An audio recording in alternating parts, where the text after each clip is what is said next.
이 새벽에 나오신 모든 성도님들을 축복하고 또 환영합니다.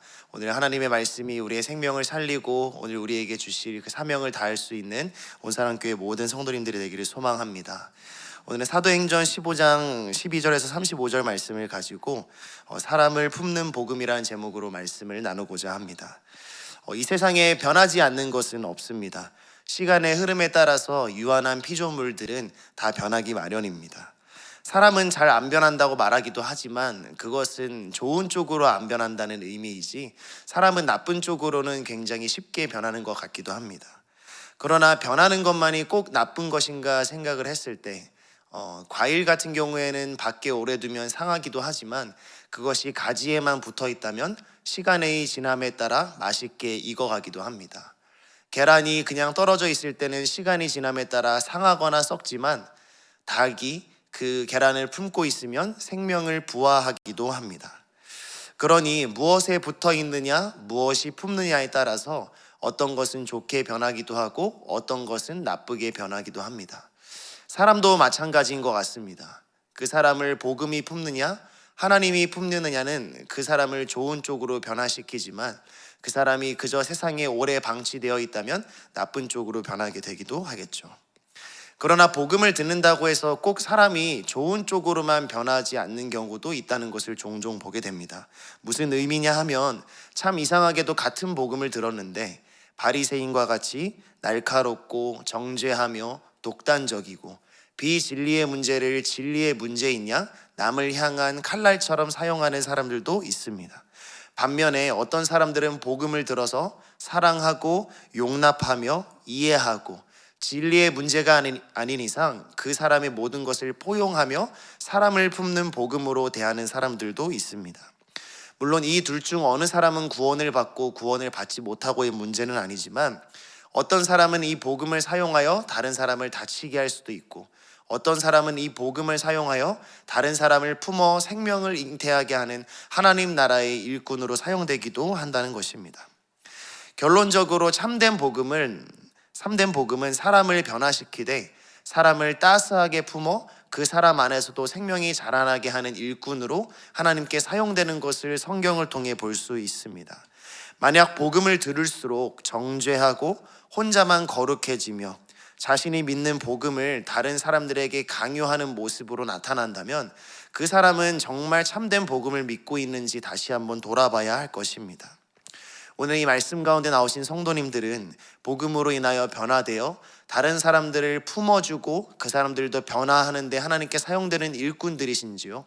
아니면 우리 역시도 이 복음의 비진리의 문제를 다른 사람에게 정죄하는 데 사용하거나 그 사람들이 돌아오지 않으면 하나님께 사랑받을 수 없다는 율법주의의 행위 구원적인 모습을 들이대고 있는 사람들은 아닌지 돌아봐야 할 것입니다. 오늘 이 사도행전에는 이 두 가지 모습을 모두 품고 있는 한 사람을 볼 수 있습니다. 바로 예수님의 형제 야고보입니다. 예수님의 형제 야고보는 예수님의 육신의 형제였기 때문에 예수님이 공생애의 사역을 하는 동안에는 예수님을 온전히 받아들이지 못하는 듯한 모습을 보여줍니다. 예수님이 사역을 하고 계실 때 형제와 어머니와 밖에 나와 있는다든지 그도 그럴 것이 자신의 육신의 형제가 어느 날 갑자기 자신이 하나님의 아들이다 라고 말한다면 사람은 그것을 믿기가 어려울 수 있겠죠. 요셉만 하더라도 자신의 형들에게 내가 꿈을 꾸었는데 형들이 나를 섬기더이다 라고 말하니까 요셉을 구덩이에 던져버리고 죽이려고 하지 않습니까? 이런 편견과 고집, 아집들이 야고보로 하여금 자신의 형제가 하나님의 아들이라는 사실을 믿지 못하게 만들었을 것입니다. 그것은 저에게도 마찬가지인 것 같습니다. 제가 그 상황이었더라도 성도님들이 그 상황이었더라도 순전히 믿을 수는 없었겠지요. 그러나 복음이 야고보에게 찾아갔고 오늘 말씀에선 예수님의 형제였던 이 야고보, 예수님을 온전히 신뢰하지 못했던 이 야고보가 초대교회의 리더가 된 모습을 보게 됩니다. 육신의 형제라는 것이 그의 눈을 가리고 있었지만 복음이 그의 눈을 변화시켰을 때 그는 자신의 형제 예수가 아니라 자신을 위해 죽으시고 부활하신 예수 그리스도를 메시아로 영접하게 되었던 것이죠. 그뿐만이었을까요? 이 야고보에게는 또 하나의 고집과 아집이라고 말할 것이 있었습니다. 바로 전통이었는데요. 이 당시에는 언약 백성이라는 것, 즉 이 유대인들, 그리고 유대인들과 반대되는 이방인, 그리고 이방인 중에서 사도행전에 특이한 표현이 있는데 바로 하나님을 경외하는 자들이라는 표현이 나옵니다.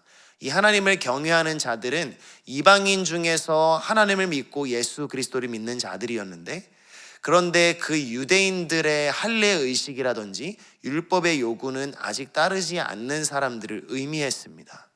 야고보는 언약 백성이었고 유대인이었기 때문에 이방인들이 복음을 믿는 것은 좋지만, 선지서에서 이방 민족도 돌아올 것이라고 말했지만 그들이 율법의 요구인 할례를 받아야 할 것이며, 율법에 나와 있는 계명들을 지키지 못하면 언약 백성이 절대 될 수 없다는 전통을 가지고 있었습니다.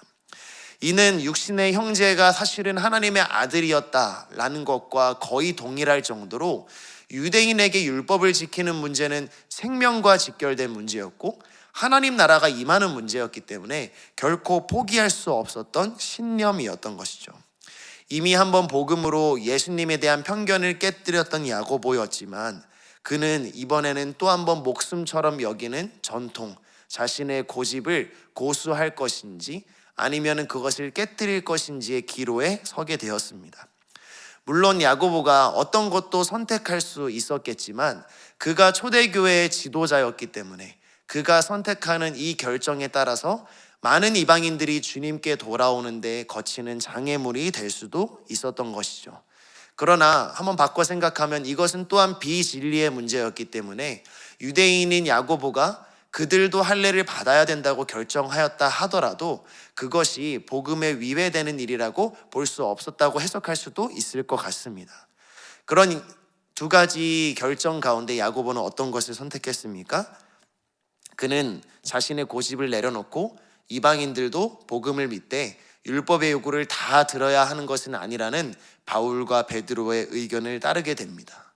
왜냐하면 그가 발견한 복음의 진리는 예수 그리스도가 이루신 이 의는 하나님이 선택하신 백성들에게 예수 그리스도를 믿음으로 값없이 주어지는 것이었고, 비진리의 문제는 때에 따라 자유롭게 할 수 있다는 것을 발견했기 때문입니다. 그리고 오늘 말씀 15, 17절에 야고보는 이것을 말씀의 기준에 비추어 결정한 모습을 보여주고 있습니다. 그러니 인간은 모두 자신의 고집, 편견, 자신의 삶을 통해서 세워진 진리라고 생각하는 것들이 있기 마련이지만 야고보는 이 말씀에 비추어서 그것을 내려놓는, 이 복음으로 인하여서 다른 사람을 공격하는 데 말씀을 사용하는 것이 아니라 자기 자신을 돌아보고 다른 사람을 품기 위해서 자신을 깎아내는 자기 부인의 모습을 보여주고 있는 것이죠.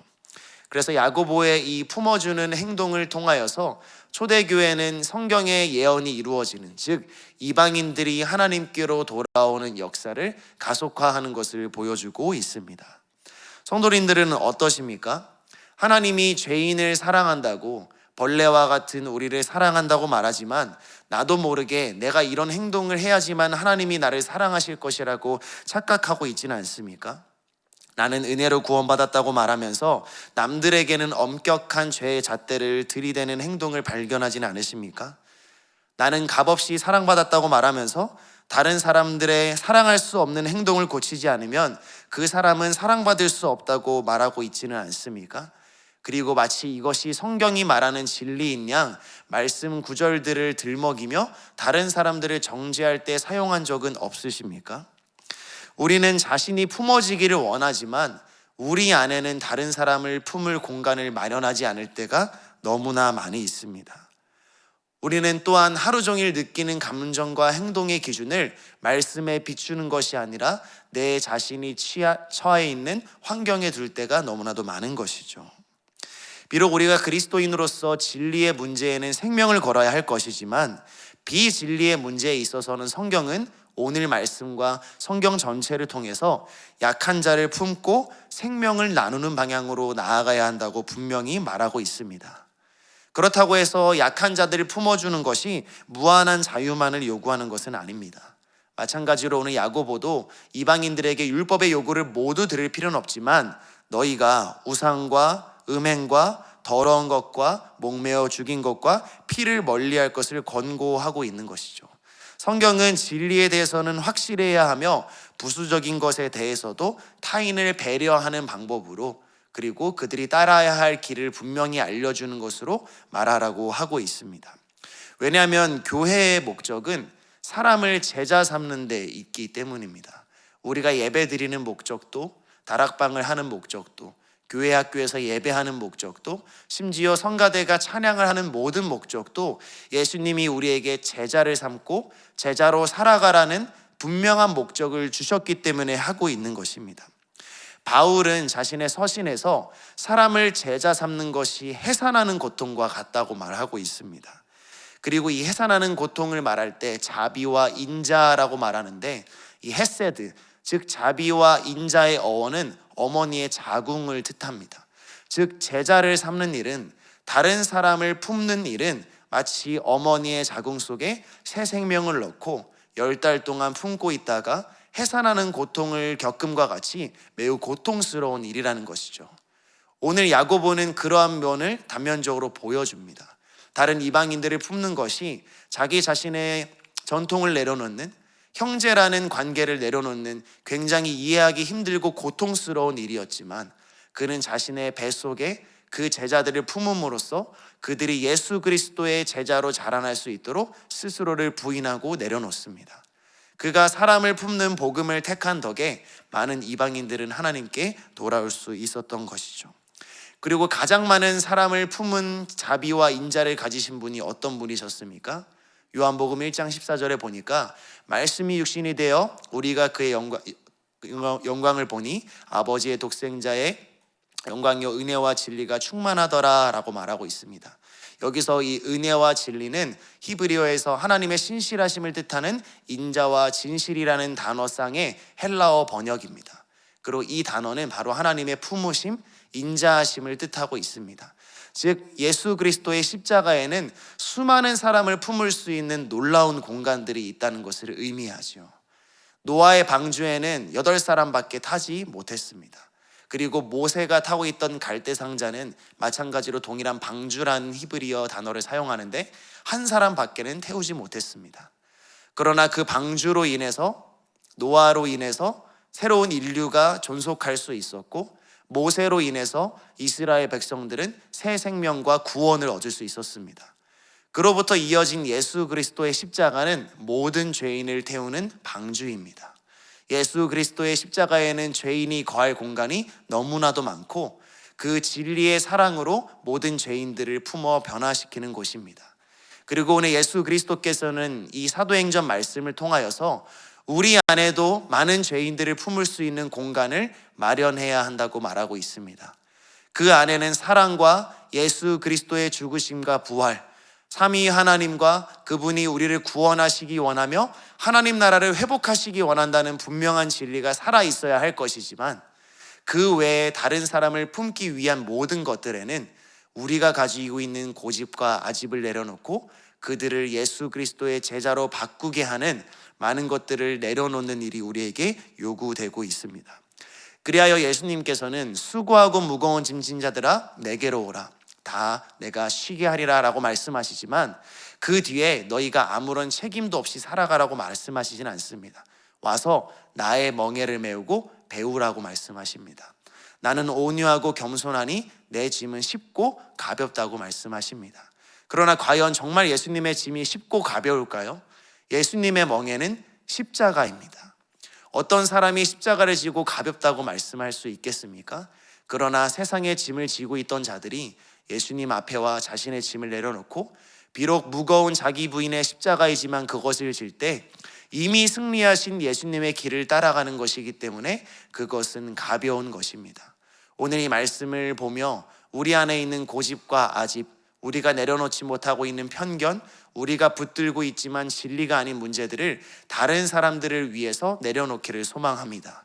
기도하는 와중에 하나님께서 그것을 깨닫게 하시어 우리의 다락방 식구들, 우리가 사랑해야 하는 사람들, 우리가 복음을 전해야 할 이웃들에게 하나님 진리와 사랑을 가지고 가되 그들을 품을 수 있는 공간을 허락하여 주시고, 사람을 품는 복음을 허락하여 주셔서 우리를 통하여 나는 자기를 부인하지만 그 사람들은 하나님께 영광을 올려드리는 자들로 세우는 이 야고보와 같은 믿음의 결단을 허락해 주신 하루가 되도록 인도하여 달라고 우리가 함께 기도하며 나갔으면 좋겠습니다.